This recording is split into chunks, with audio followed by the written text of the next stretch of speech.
Hurricane Sandy served as a $19 billion reminder of the dangers of sea level rise and storm surges for an unprepared New York City.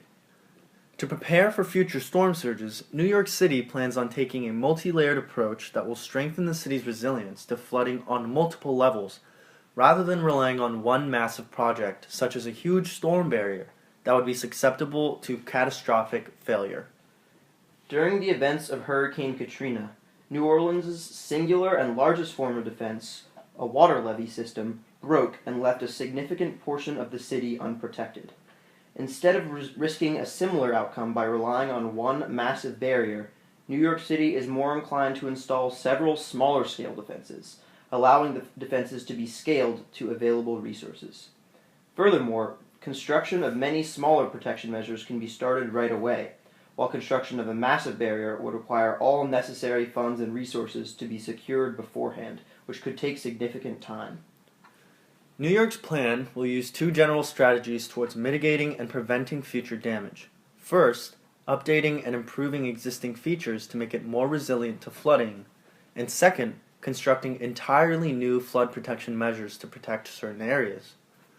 One relatively simple way that the city plans on improving its flood protection infrastructure is by updating building codes to include higher elevations for subway tunnel entrances and reinforcing protections on power lines. The beaches on Coney Island, Far Rockaway, and Staten Island, as well as the salt marshes in Jamaica Bay, provide substantial natural protection from storm surges for areas that would otherwise be highly susceptible to flooding. They absorb floodwater and act as a buffer for these at-risk neighborhoods.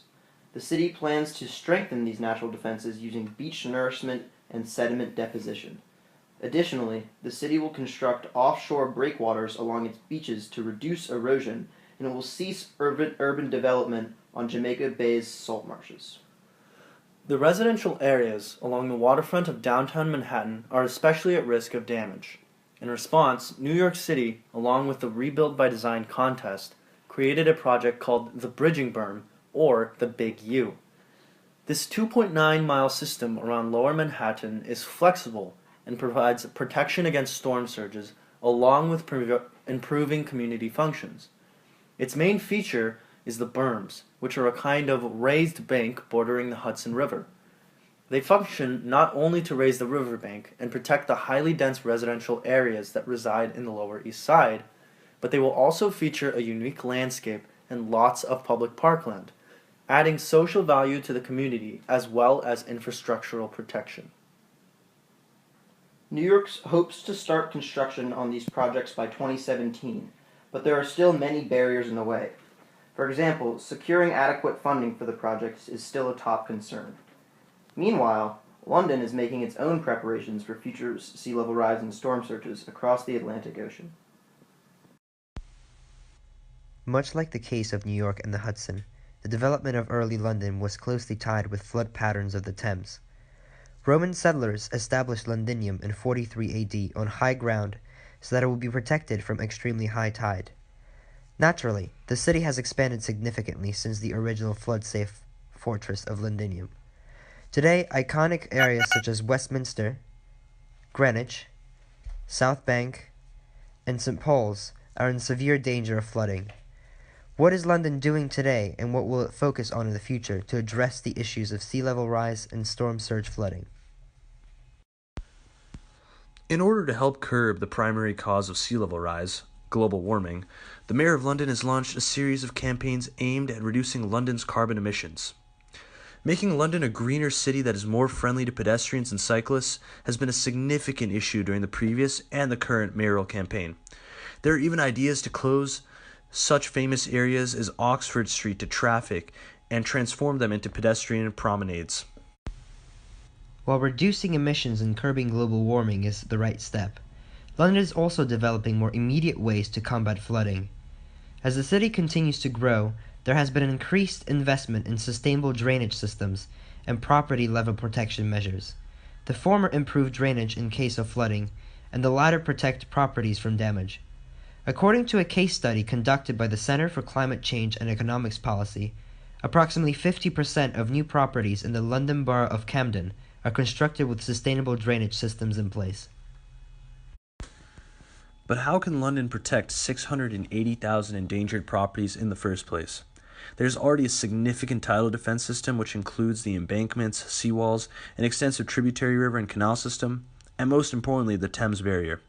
According to a 2005 report by the Environment Committee of the London Assembly, approximately 98% of London is protected in high standard from tidal flooding, and 90% of defenses are in good condition.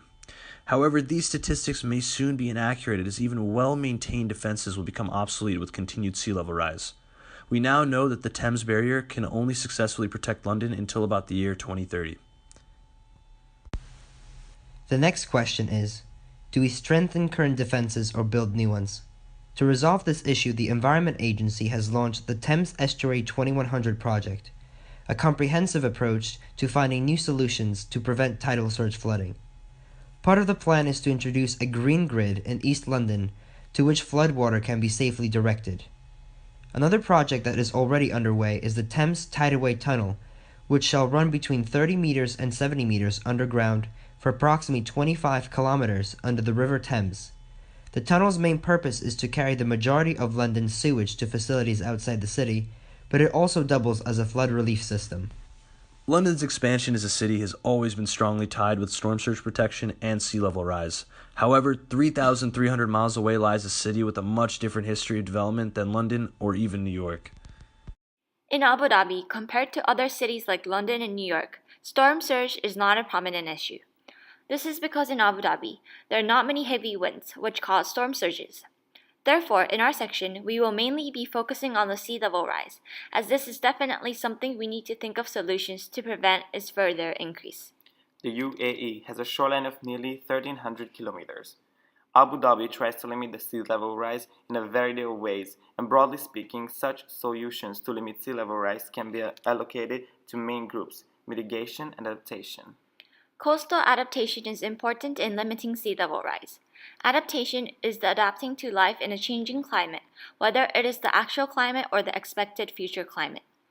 By using these adaptation techniques, we can reduce our vulnerability to natural disasters that may be derived from sea level rise.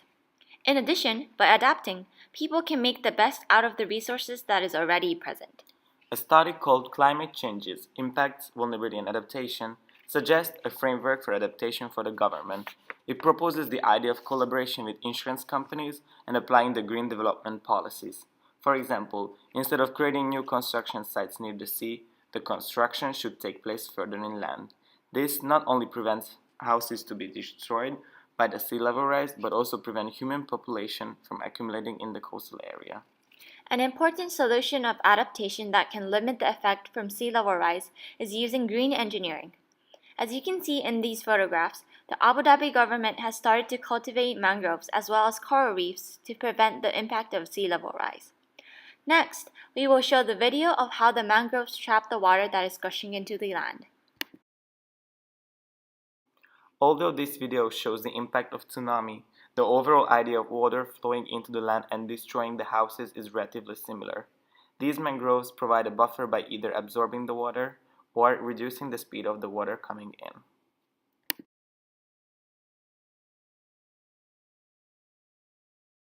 Mitigation is the reducing of climate change by reducing sources of greenhouse gases and enhancing barriers that accumulate and store these gases, such as oceans, forests, and soil. According to the 2009 Arab Environment Climate Change Impact of Climate Change on Arab Countries, created by the Arab Forum for Environment and Development, the UAE has been actively seeking ways to reduce greenhouse gases and its effects.